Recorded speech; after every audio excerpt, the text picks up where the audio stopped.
সর্বনাশা মাদকের বিরুদ্ধে প্রশাসন জিরো টলারেন্স নীতি গ্রহণ করার ফলে দেশের মাদক স্পটগুলোর চেহারা বদলাতে শুরু করেছে। গোপন সংবাদের ভিত্তিতে চলছে মাদক কেনাবেচার স্পটে অভিযান। কোটি কোটি টাকার মাদকদ্রব্য নিয়ে ধরা পড়ছে মাদক ব্যবসায়ী ও চোরাকারবারি। মাদক বিরোধী অভিযান শুরু হবার পর থেকে এ পর্যন্ত প্রায় 10,000 মাদক পাচারকারী, ব্যবসায়ী এবং সেবনকারীকে গ্রেপ্তার করা হয়েছে। দেশের বিভিন্ন জেলা শহরের আনাচে কানাচে চলছে এই মাদক বিরোধী অভিযান। মাদক ব্যবসার সাথে জড়িত শীর্ষ সন্ত্রাসী, গডফাদার, ব্যবসায়ী ও সেবনকারী কাউকেই ছাড় দেওয়া হচ্ছে না এ অভিযানে।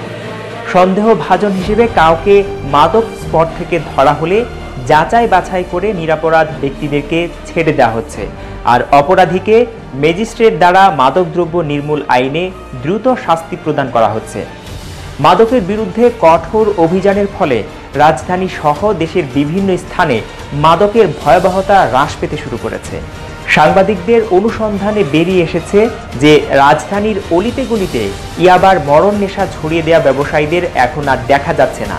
গাঁজা বিক্রির পরিচিত স্পটগুলোতেও গাঁজা বিক্রি বন্ধ রয়েছে, আর ফেন্সিডিল পাচারকারীদের আটক করায় কমে গেছে এর সহজলভ্যতা।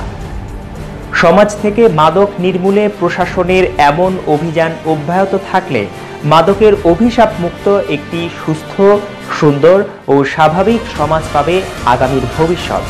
একজন সচেতন নাগরিক হিসেবে এমনটাই কাম্য।